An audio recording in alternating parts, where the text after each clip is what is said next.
small group of guys got together at a Leader's Lake House one evening just to hang out. That night, the pyromaniac of the group found leftover sparklers in the house. He decided it was a good idea to make a sparkler bomb.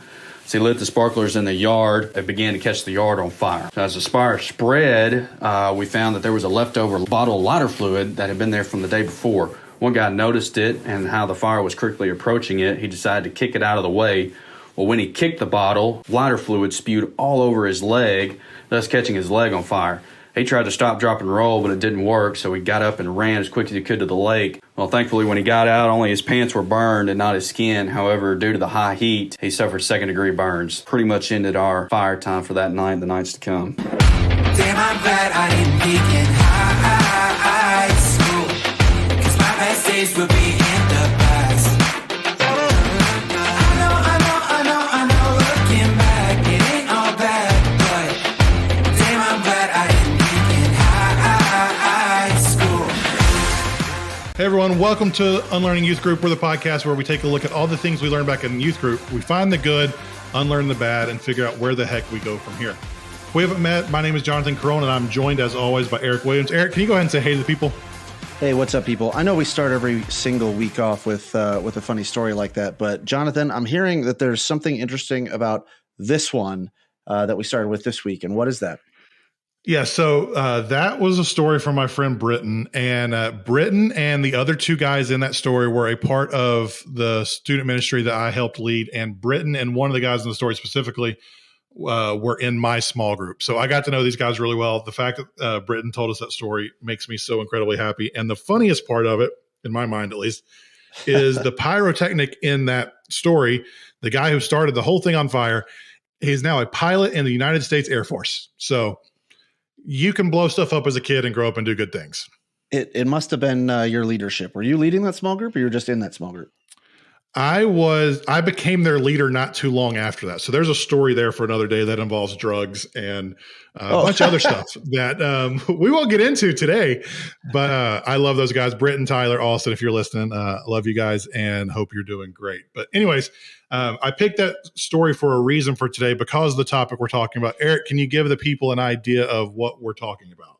Yeah, so today we are going to talk about a topic that I think a lot of people, if you were raised in youth group or raised in church, you know, this has been an important thing that may be instrumental as to how you see church today. And that is the idea of what's right, what's wrong, what's biblical, what's not biblical, and, you know, having that difference between knowledge and wisdom and everything else like that. And I teased it last week, but, you know, it's like knowledge is knowing that a tomato is a fruit. You can know that all you want, but wisdom is knowing just knowing you're about to say this. But wisdom is knowing that you don't put a tomato in a fruit salad. So you could be right, technically, but but it may not work out for you. It's kind of like that thing, you know, you've heard with relationships. It's like, do you want to be right or do you want to be happy? Yeah. There's a bunch of cliches we could get into with this one, but we're not going to because no, I don't want to do that. Today, one of the things I'll go ahead and tell you in the front end, we're going to spend a lot more time today talking about what was bad about this idea than we normally do, because I think this one takes a little more unpacking and deconstructing and figuring out than some of our past topics, because this one, of all the topics we've talked about this season, I think this one weaves through so many other things and it's super nuanced. So, I mean, the idea is really easy. We taught kids right and wrong. We said that things were black and white and that there were no gray areas.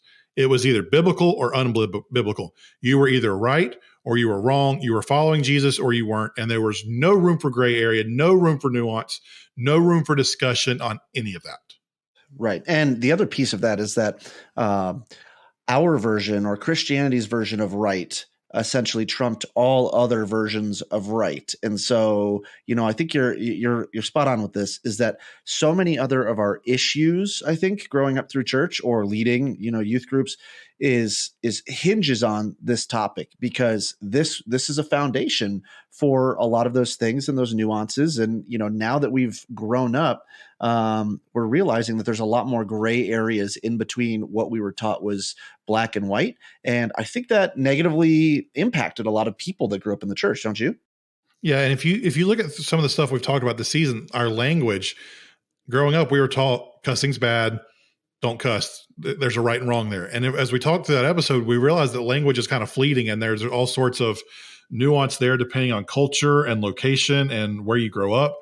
And so, I mean, this can be thrown through all sorts of topics that we could come up with. And one of the things that I think is so harmful with this idea, there are two ways that we want to talk about today, is the idea that right versus wrong and that how reinforced that was. And then we'll shift gears a little bit because I also want to get into wise versus right, doing what is wise versus what is right.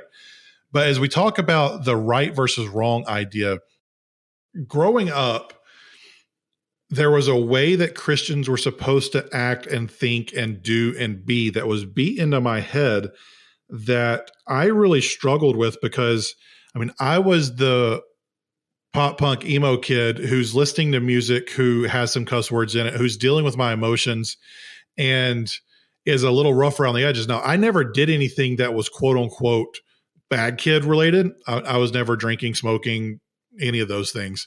And so for the most part, I was walking a straight line there, but because of the music I listened to, or because of the thoughts that I had, or the way my personality is, I thought that I was this terrible Christian because I wasn't living up to the standard of right living.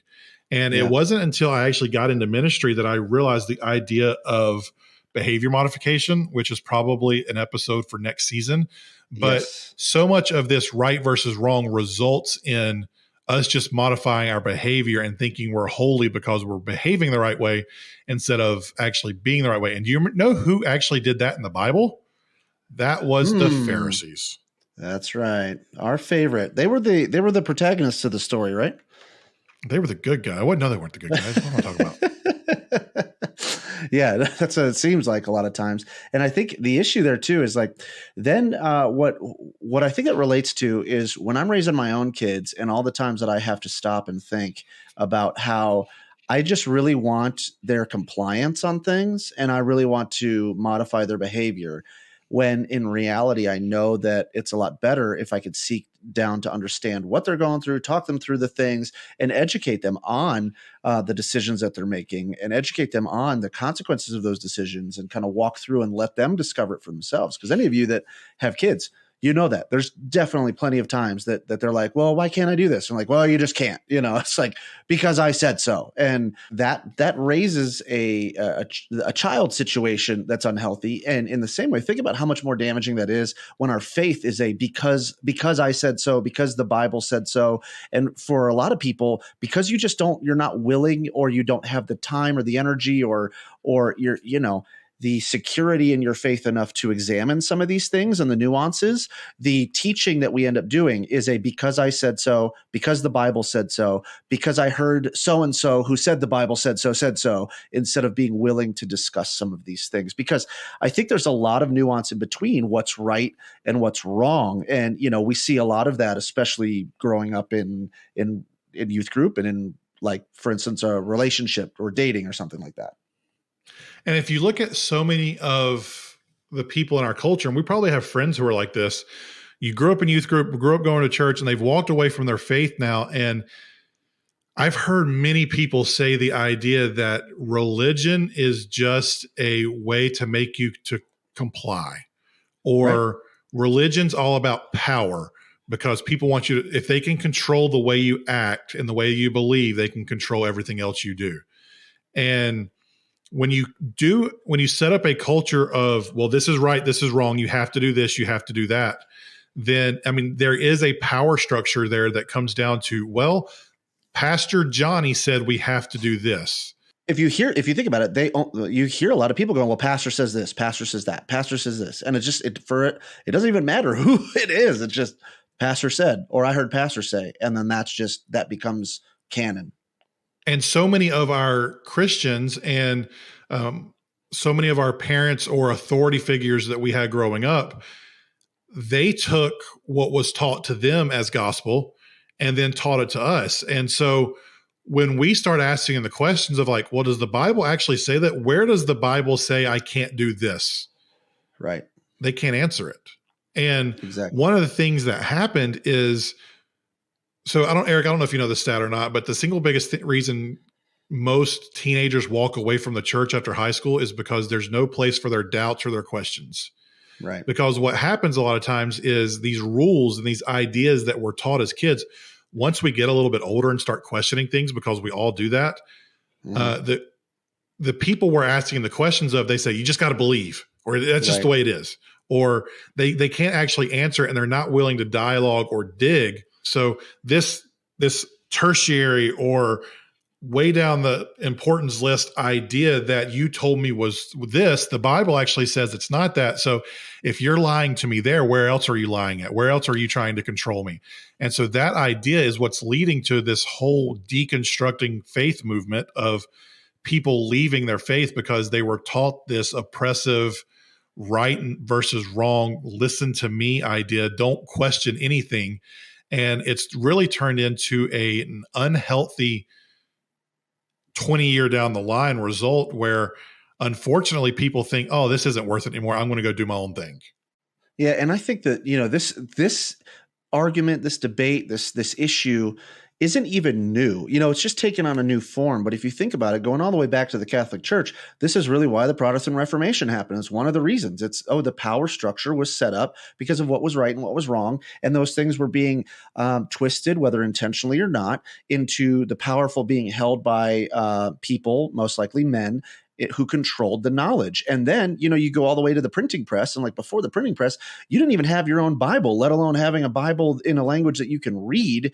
So, the only person that could tell you what was biblically right or biblically wrong was a power or authority figure. And if that person abused it, then, this is what happened. And so this is just, I think, another iteration of the right versus wrong, or being kind of perverted into people taking this as, man, I'm going to take the power here, or I'm going to get defensive because I don't want my insecurities to come out. So it's you don't have enough faith and that's why you don't understand, or you're not listening to spiritual authority and that's me, or whatever else. And it just becomes this mess that people end up walking away from their faith because of it.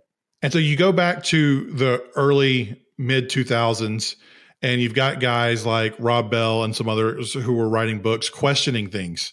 And postmodernism. For whatever postmodernism, whatever you think of Rob Bell, and I think most of us agree where he ended up theologically was not the best. Right. But there were some good things in Velvet Elvis, in Sex God, in the Numa videos that were really challenging. And I'm in my undergrad theology courses at Liberty, which is a conservative school, we used his Numa videos. So there was some really good stuff there. But when we were talking before, Eric, you had mentioned the brick wall thing. So what was that he talked about there? Yeah. So like I said, in Velvet Elvis, man, there's, I think it was really good in the way that it helped challenge people's approach to how to think about these things, right and wrong. And he brought up this analogy of your faith being like either a brick wall, or I think he said spring, but he used a trampoline. He used the example of a trampoline. So if you take a brick wall faith, each of these bricks, they're rigid, they don't move, but each of these things would be individual core beliefs that you have.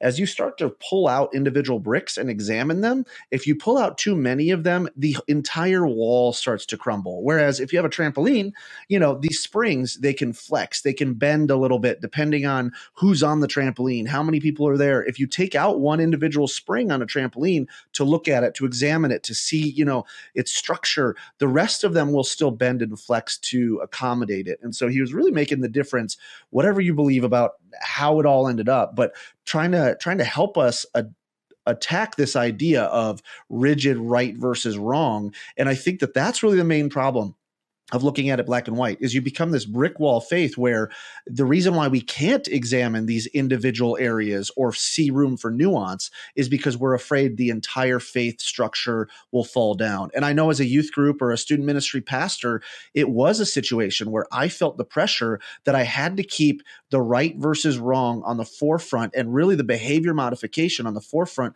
for my students, because otherwise, they may realize that they're going to lose their faith and walk away from their faith entirely, when in reality, like you talked about before, they're walking away from their faith more so because there was no room to examine these individual tenets of our faith.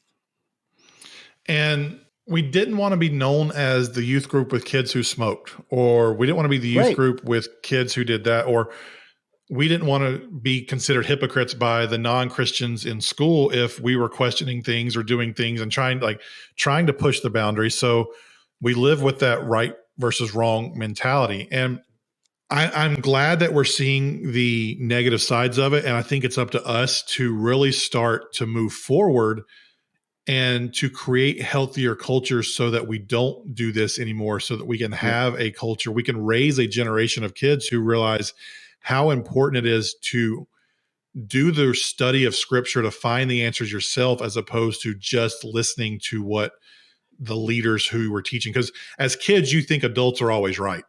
You Right. look up to them. You think mom and dad are superheroes, or your Sunday school teacher is this great holy person. And then you get to an adult and you're like, oh, that they had their issues too. So what was bad about this? It really set up the idea that no, what I say is more true than what you read and study on your own. Right. What Yep. I say as a leader or as an adult is more important. And I have seen so many people walk away from their faith because of that legalism and that structure. And it makes me sad. Right. Yeah, and they don't even want, and then it becomes a polarizing issue too, because we're not saying, don't look at the Bible for what's right and what's wrong.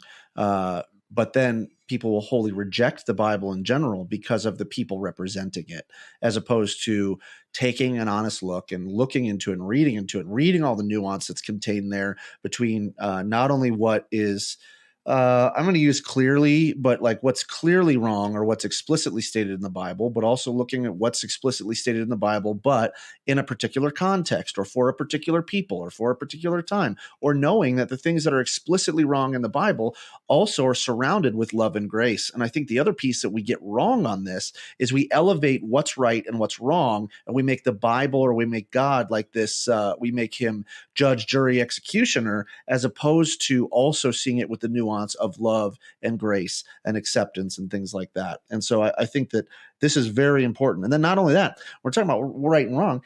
There's elements of things that are inside of that we as Christians should take on to say, I'm intentionally going to restrict myself from these things, not because the Bible says I have to, but because I know it's what's wise for me in order to avoid the things that God said, hey, this isn't the way that I want you to live. And so in order to do that, there are some pieces I need to put up in front of that. And that's why I love, Andy Stanley about 10, 15 years ago released a series from North Point called Guardrails. And he literally had a big giant guardrail on the stage. And he talked about those guardrails are there that to help you avoid going into disastrous areas.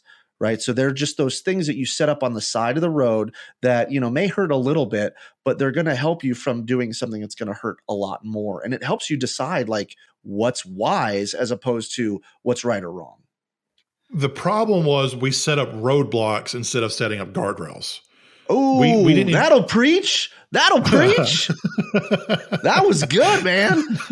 Gosh, we need that. That's point number one. I'm going to write that down.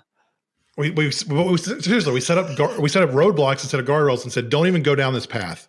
That path, a mile down that road is dangerous, so you can't even go down there. Right. When in reality, we could have gone 3/4 of a mile and been pretty safe and just set and up how that many guardrail. Kids, when you say don't go there, what are they going to do? They're going to wait till you're not looking anymore, and then they're going to go around the roadblock. Absolutely, 100%.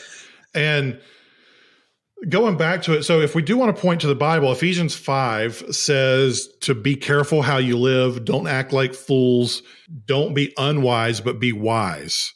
Yep. Don't be foolish. Understand what the will of the Lord is. And this idea of wise versus unwise is something that I didn't really grasp until probably, I think it was 2011. I heard a talk by a guy named J.C. Neely about this. And I was in full-time ministry at the time. I'd been through seminary, but this really shaped the way I think about it.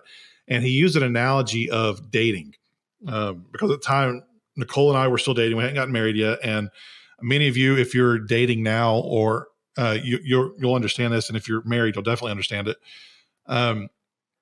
It's not wrong biblically for at the end of a date to go back to her house and watch a movie. There's nothing biblical about that specifically says, hey, this is a sin to go watch a movie at her house. It's not wrong to watch that movie by ourselves, away from other people. Right. Nothing specifically about that. It's not wrong to turn off the lights while watching a movie. We're conserving energy and keeping the power bill down. So, I mean, we're being frugal so that we can keep our money and serve the Lord with our money. So, I mean, we can justify that if we wanted to from a biblical standpoint. That's not wrong.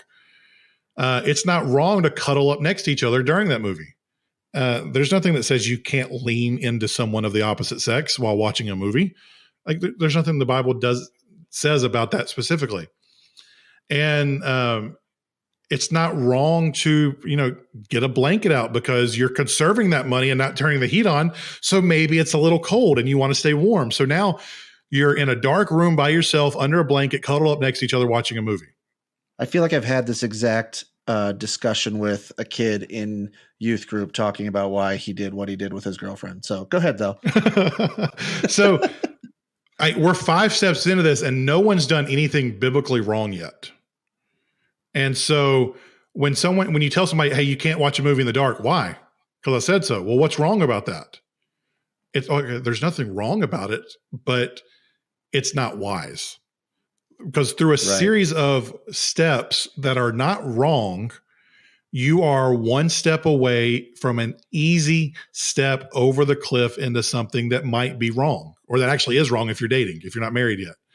And so if we're taught right versus wrong, then at that point we haven't done anything wrong, but we set ourselves up for a situation that could lead us to wrong. If we were taught wise versus right, or wise versus unwise, then we would know, okay, it's not, okay, going back to her house to watch a movie, okay, that's not unwise. Watching by ourselves, okay, now we're getting a little unwise there. Turning the lights off, okay, yeah, that was not a smart decision. Well, but the other thing is all of that is nuanced too, depending on who you are and who she is too. For me and my high school girlfriends, definitely not a good idea to even go down into the basement by ourselves. Like it doesn't even matter. For other people, maybe their relationship is different, but that's where there's even more nuance based on who you are and what your relationship looks like too. And so that even leads us to another discussion that's even deeper than this, and that's the idea of Christian liberty and that gray area of what is wise for me may be unwise for you. What is right for me may be wrong for you. Like, for example, because of my specific calling that I believe God's given me and my genetic predispositions, I think it's a sin for me to drink alcohol.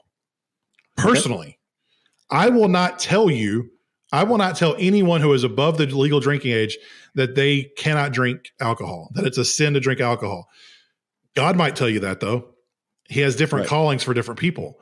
And so there is this idea that right versus wrong can be different from person to person. Yes, there is an idea of absolute truth that we can get into, but it's more nuanced because what is right for you, like for another example, I know people who can watch all these new TV shows that are anti-hero specific, where terrible people are elevated to great positions and we end up cheering that person on. Yep. That's not me. I can't do that. Sure. For me, that is wrong. The place it's definitely unwise. Where that puts me in a mental state is not healthy and is not in a good place. So and it leads to things that are not good, that are wrong. So it is unwise for me to watch that, where you, Eric, you might be able to watch that and be like, all right, cool, let's go eat ice cream. And you're fine about it. Breaking Bad's my favorite show. Yeah, I can't do it. So again, it's the idea of wise versus unwise instead of right versus wrong. So where do we go? How do we begin to teach the next generation that when right versus wrong is definitely easier, but wise versus right is healthier? So how do we approach that with our kids, with the students we might be leading now?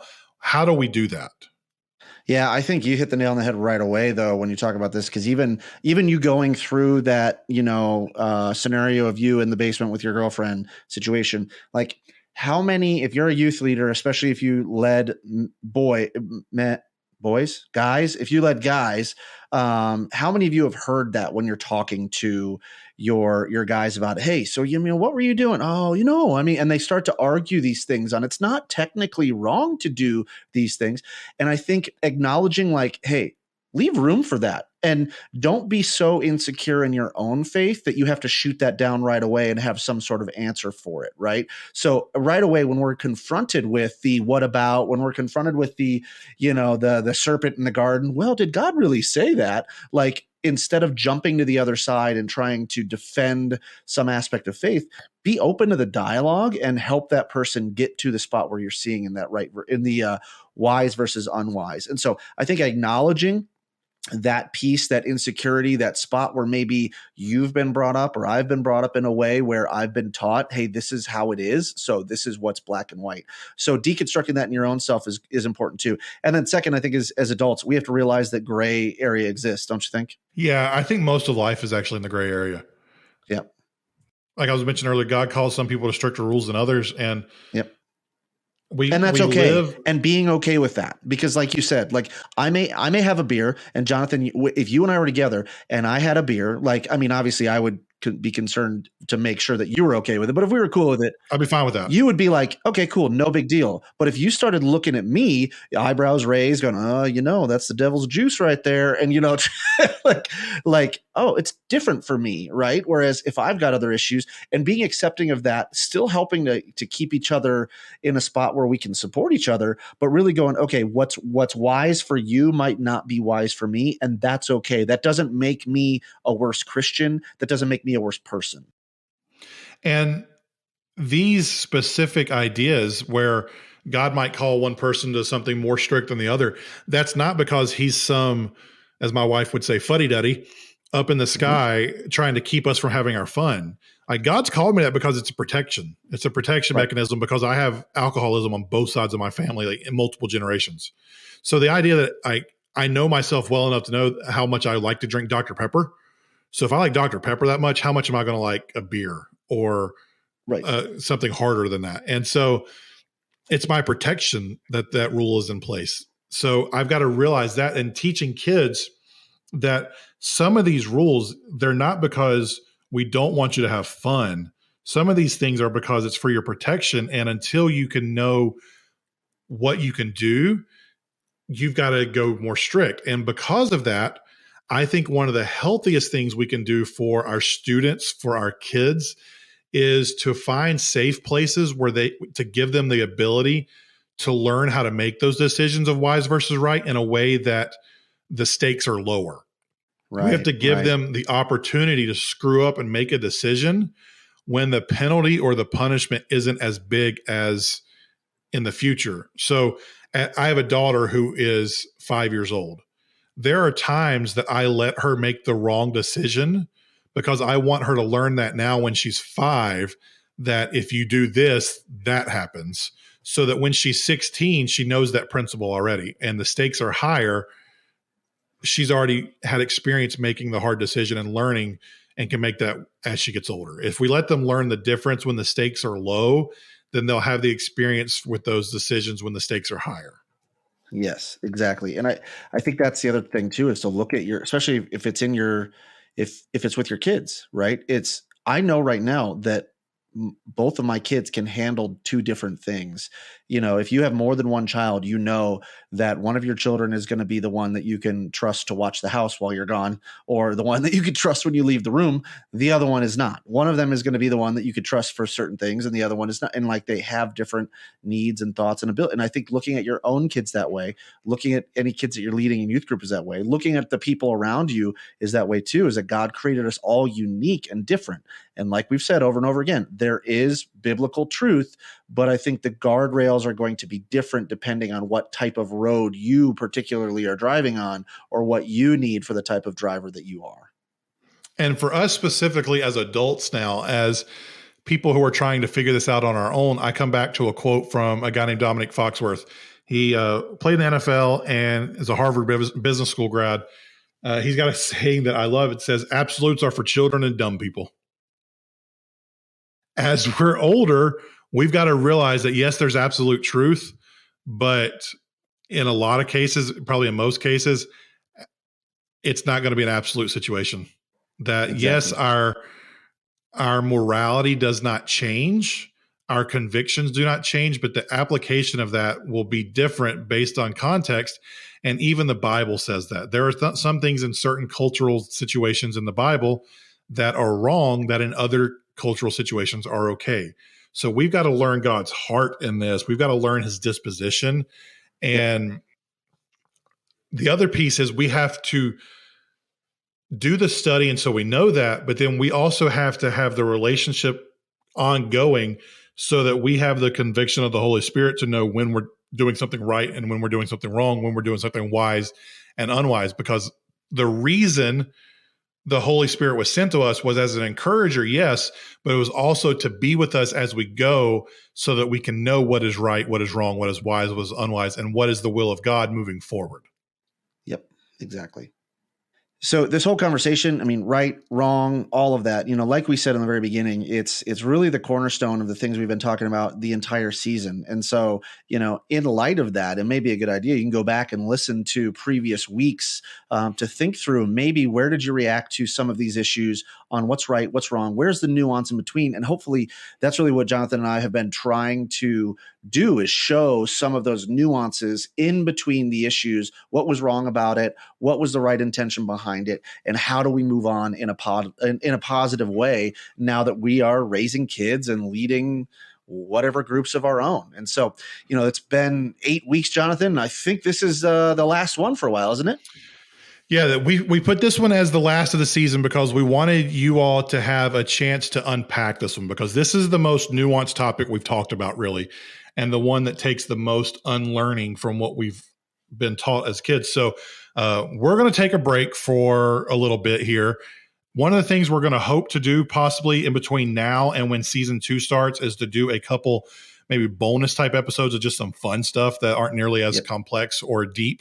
But we just want to have some fun with you. One of the bonus episodes we want to do is one that's just your youth group stories. So you've heard a youth group story at the beginning of every episode this season. If you have a story of your own, send it to hello@unlearningyouthgroup.com.